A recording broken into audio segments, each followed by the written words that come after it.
The cold air over the Barents Sea carried a thin, metallic stillness, the kind that only appeared during winter flight operations. At 30,000 feet, a formation of 6 Soviet interceptors, MiG-23 MLDs from the 641st Guards Fighter Regiment, cut through the sky in a tight patrol line. Their mission was routine on paper: monitor the northern approaches, identify any foreign aircraft straying near Soviet airspace, and report movements to the long-range radar network scattered across the Kola Peninsula. But nothing about this sector was ever truly routine. It was the front line of an undeclared contest, where every sweep of a radar dish was an act of measurement, and every pilot knew that one miscalculated signal could escalate into something far greater. The lead pilot, Captain Yuri Antonov, flew with the quiet confidence of someone who had spent half his life in a cockpit. The MiG-23 was a machine he respected. It was not the most agile interceptor in the Soviet inventory, and its Sapphire-23 MLA-2 radar struggled in heavy clutter, but it could sprint fast, carry long-range missiles, and, in skilled hands, it could surprise even the best Western fighters. Beside him, his wingman adjusted formation as the flight pressed toward the Norwegian Sea, guided by ground controllers operating the Soviet P-14 Tall King and P-18 Spoon Rest radars, their long wavelengths sweeping outward like invisible searchlights. So far, the scopes were quiet. No NATO patrols. No Norwegian F-16s. No sign of the American carrier that intelligence officers believed was lingering somewhere beyond the curvature of the Earth. Antonov checked his instruments again, listening to the faint hiss of his radio channel. Then, abruptly, the ground controller's voice sharpened. Group 1 possible track at long range. Bearing 280. Speed high. Strength unknown. Antonov frowned. The feed from the ground network was usually crisp. Today, it carried a strange uncertainty, as if the operators were looking at a contact they couldn't quite define. The MiG's own radar showed nothing, no blip, no transient spike, nothing at all. Only the steady wash of background noise. Another transmission followed, tighter, more urgent. Group 1, be advised. Target may be attempting look-down detection. Maintain spacing. Antonov switched his radar to a wide-angle sweep, searching for anything unusual. Still, the screen remained blank. Yet the ground station insisted something was coming toward them. Something fast. Something confident. What Antonov didn't know, what no one in his formation knew, was that 80 miles away, a single American F-14 Tomcat was already watching them. 80 miles to the west, riding just above the cloud layer, an F-14A Tomcat from VF-32 cruised in a slow, deliberate arc. Its wings were in the forward position for endurance, its engines humming at a steady throttle. In the back seat, the radar intercept officer, Lieutenant Mark Dalton, monitored the AWG-9 radar as it painted the sky with long-range pulses. The Tomcat wasn't flying aimlessly. It was part of a barrier combat air patrol launched from the USS John F. Kennedy, whose presence the Soviets could only infer. Dalton tilted his head slightly as the radar began composing its picture. Thin returns at the edge, faint contacts blinking into existence, then stabilizing. Within seconds, the AWG-9 identified a clustered formation moving in disciplined formation. 6 aircraft, similar altitude, similar speed. The computer calculated their spacing and assigned probable classifications. Dalton refined the sweep, narrowing the scan volume, boosting discrimination, and the signature sharpened. MiG-23s, without question. Their radar emissions were faint but recognizable, shaped by the distinct behavior of the Sapphire set, which leaked telltale side-lobe patterns. Got 'em, Dalton said calmly. 6 birds, maybe 78, 79 miles.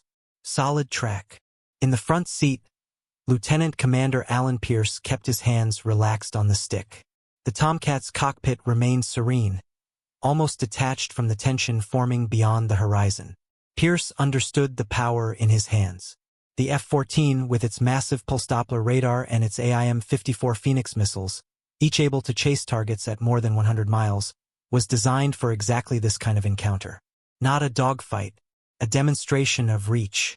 Pierce adjusted course a few degrees. The Tomcat's radar continued feeding real-time data, undisturbed by ground clutter or the low-probability detection ranges that hampered Soviet sets. The AWG-9 didn't merely find targets. It tracked them through electronic noise, atmospheric interference, and evasive maneuvers with a persistence that unnerved even experienced pilots. Dalton tapped a switch. We've got lock potential on lead. 80 miles and closing. Pierce didn't need to fire anything. The mission was observation, not engagement. But he knew the implications. A successful lock at this distance told the Soviet formation something they did not want to hear. That the Tomcat saw them long before they could see it. Inside the MiG formation, Yuri Antonov sensed none of this. His radar remained blank, and yet the ground controller's tone kept tightening, as if the danger had shape, speed, intention, just not visibility. Antonov scanned the empty radar screen again, irritation creeping into his voice as he keyed the radio. Ground control confirmed target status. We show nothing. The response came back strained. Group 1 target maintains approach. Range decreasing. Track stable. Stable. Approaching. Invisible. 3 words no interceptor pilot wanted to hear. Antonov adjusted his throttle, bringing the MiG to a higher speed. The MiG-23's radar, optimized for frontal pursuit and limited look-down performance, struggled in maritime conditions. Surface reflections from the Barents Sea layered over the display like a shifting fog. The Sapphire set could burn through clutter with careful tuning, but detecting a low-emission target at long range remained a fragile proposition. Still, Antonov trusted his instruments and his instincts. Neither offered comfort. One of his wingmen spoke up.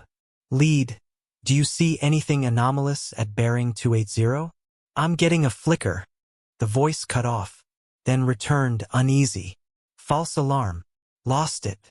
False returns weren't uncommon in this region, but the timing was unsettling. Antonov leveled his wings, keeping formation tight.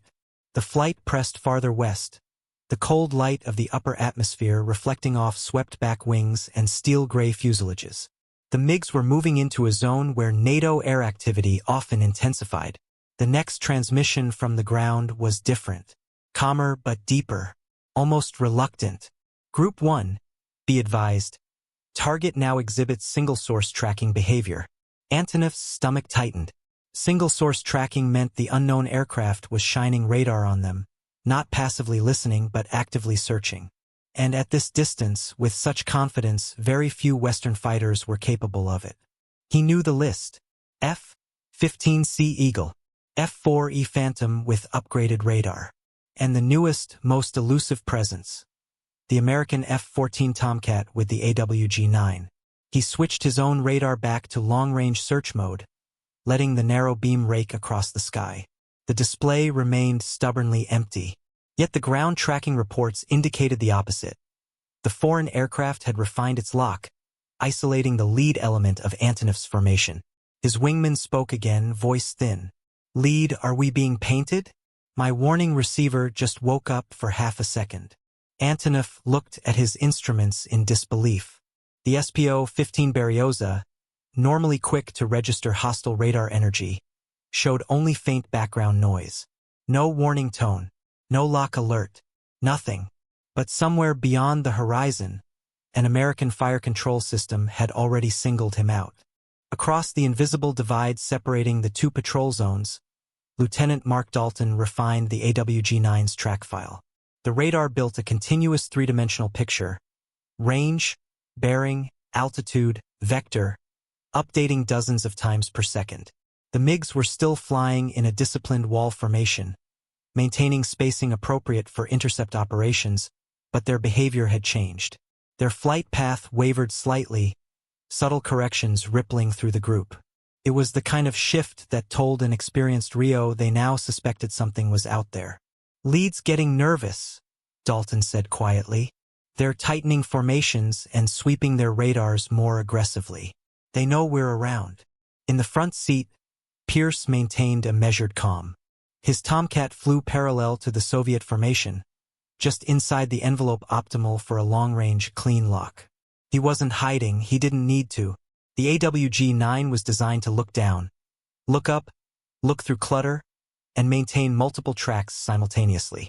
At this range, even slight maneuvers by the MiGs only clarified the picture. Dalton pressed a switch and allowed the computer to run a simulated targeting solution. A soft confirmation light blinked. "We have firing parameters," he said. If this were live, Phoenix could reach lead in under a minute. Pierce didn't reply. He didn't have to. Both men knew the purpose of the patrol: demonstrate presence, measure reactions, and collect data. And right now, they had all the data they needed. Meanwhile, inside Antonov's cockpit, confusion mixed with rising concern. His SPO-15 remained silent, but the ground controller's tone shifted again. Group 1, hostile radar strength increasing. Advised defensive spacing. Antonov's heartbeat thudded once, sharply. Hostile radar strength? But his warning receiver still read no illumination. Either the ground station was misinterpreting signals, or the aircraft had a radar system powerful enough to analyze his formation without triggering standard alerts until the final moments. One of his wingmen muttered through the radio, "Lead, this isn't normal. Whatever it is, it's tracking us from beyond our detection range." Antonov wanted to disagree, but he couldn't. Everything about this felt asymmetric, unbalanced in a way that doctrine had not prepared them for. Soviet air defense theory taught pilots to trust their radars, to rely on ground control for extended detection, and to expect symmetrical visibility in long-range engagements. Yet here, high over the Barents Sea, an unseen opponent had broken that expectation completely. Antonov exhaled slowly. All aircraft, maintain spacing. Prepare to maneuver. Because whatever was out there had already chosen him as the first target. At 80 miles, the F-14's radar lock was absolute. The computer updated firing solutions with the mechanical precision of a machine built for long-range dominance. Dalton kept his voice steady as he monitored the system's stability. The AWG-9 didn't waver or degrade the farther it reached. If anything, its confidence increased as the MiGs continued forward, unaware of just how thoroughly they were being mapped. "Lead is holding altitude," Dalton noted. "They're still flying blind." Pierce considered it for a moment. "If they're not seeing us now, they won't until we want them to." He nudged the throttle slightly, adjusting their angle of approach. The Tomcat didn't need to close the distance, but a subtle maneuver could reveal how quickly the Soviet formation reacted. It was a test, quiet, deliberate, and risk-free for the American crew. The Tomcat's electronic signature remained disciplined, transmitting only what was necessary to maintain the lock. Inside his MiG, Antonov felt the shift before his instruments showed anything useful. A faint tremor of unease crossed his mind.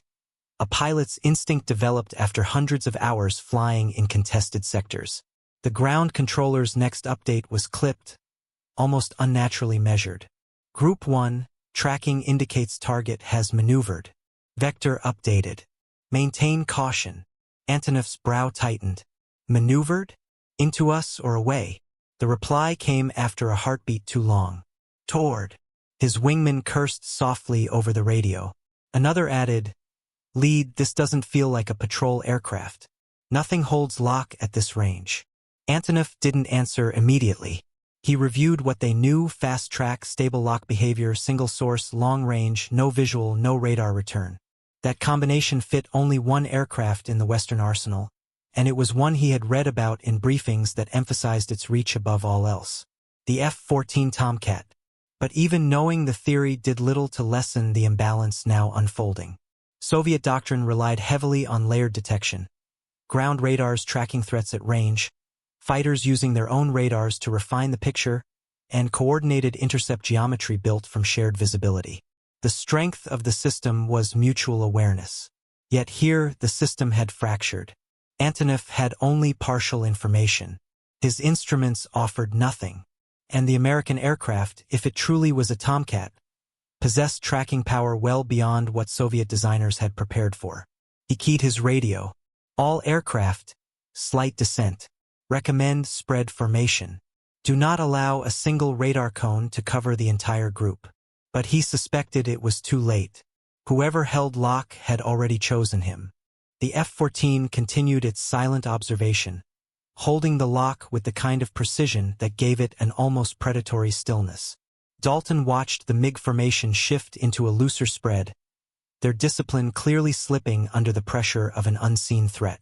Soviet pilots were trained for proximity engagements, where radar returns were mutual and reaction time symmetrical. But this was an encounter dictated entirely by one side. Pierce made a final adjustment, leveling the Tomcat on a parallel vector. He didn't need a closer look. The AWG-9 was already delivering a complete tactical picture. 6 fighters, formation adjusting, altitude fluctuating slightly as the lead element made subtle defensive moves. It was proof that the lock was felt, even if it wasn't seen. Yuri Antonov has figured it out, Dalton observed. He knows it's us. Pierce nodded. Then the message is delivered. Inside the MiG cockpit, Antonov felt the weight of that message with uncomfortable clarity. His warning receiver finally chirped, just a brief, uncertain tone, the electronic equivalent of a whisper. But it told him enough.